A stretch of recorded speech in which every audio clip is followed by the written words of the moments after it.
तर करुणा मुंडेंनी महादेव मुंडेंच्या पत्नी ज्ञानेश्वरी मुंडेंची भेट घेतलेली आहे। ज्या लोकांवर अन्याय केला त्यांना मी संधी देणार असं करुणा मुंडेंनी म्हटलंय। परळी नगरपालिकेमध्ये अध्यक्षपदासाठी करुणा मुंडे उमेदवार देणार असल्याचं त्यांनी सांगितलं।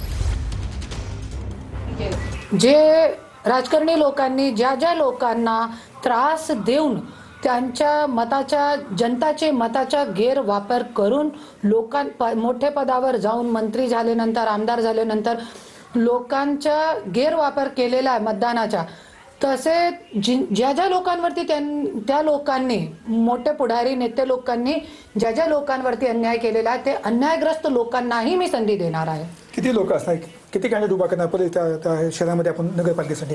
नगरपालिकामध्ये जरी मला पूर्ण भेटले तो मी पूर्ण उभे करणार नाही। तो हे जे आपली कविता भांगेताई आहे त्या आपले नगरपालिका नगर अध्यक्षसाठी उमेदवार असणार आहे। तर माजी आमदार तृप्ती सावंत यांची भाजपामध्ये घरवापसी झालेली आहे। तृप्ती सावंत यांनी अमित साटम यांच्या उपस्थितीमध्ये भाजपात प्रवेश घेतलेला आहे। तृप्ती सावंत यांनी 2024 ची विधानसभा निवडणूक मनसेच्या चिन्हावरती लढवली होती। तृप्ती सावंत या शिवसेनेचे माजी आमदार दिवंगत बाळा सावंत यांच्या पत्नी आहेत।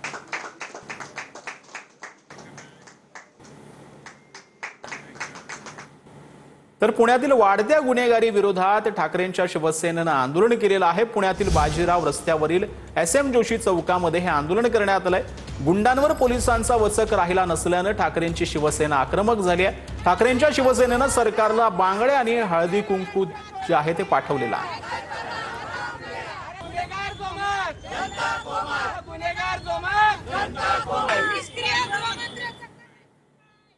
तर मुंबईच्या मलबार हिल परिसरामध्ये त्रिपुरारी पौर्णिमेनिमित्त बाणगंगा नदीच्या ठिकाणी महाआरतीचं आयोजन करण्यात आलेलं होतं। यावेळी महाआरतीला मंत्री मंगलप्रभात लोढा आणि अनिल देसाईंनी देखील यावेळेला हजेरी लावलेली होती।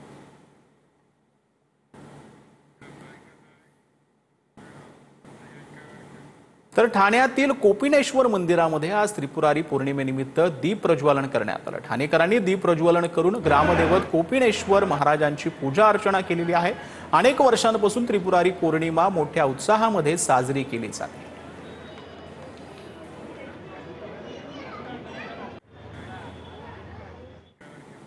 तर पुण्यातील श्रीमंत दगडूशेठ हलवाई गणपती मंदिराला आकर्षक अशी फुलांची सजावट करण्यात आली आहे। त्रिपुरारी पौर्णिमेनिमित्त मंदिरामध्ये 1,25,000 दिव्यांची आरास करण्यात आली आहे। मंदिराचा कळस आणि गाभाऱ्यातील सजावट भाविकांचं मन वेधून घेत आहे।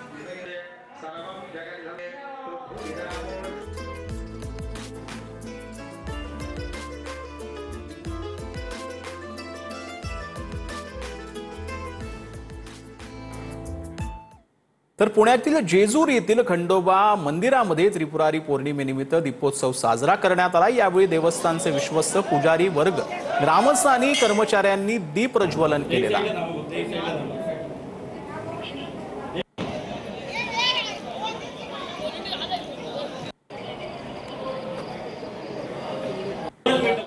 तर त्रिपुरारी पौर्णिमेनिमित्त साताऱ्यातील रामेश्वर मंदिर परिसरामध्ये दीपोत्सव साजरा करण्यात आलाय। मंदिर परिसर 2,500 दिव्यांनी उजळलेला आहे। या दरम्यान आकाशामध्ये फटाक्यांची आतषबाजी करण्यात आली आहे। लेझर शो सातारकरांसाठी आकर्षणाचा केंद्रबिंदू ठरलेला आहे।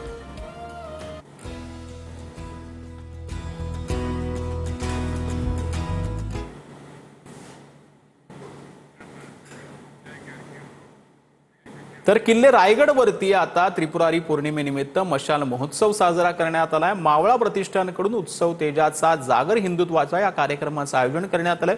हजारो दिवे, पंत्या आणि मशाली पेटून उत्सव साजरा करण्यात आला।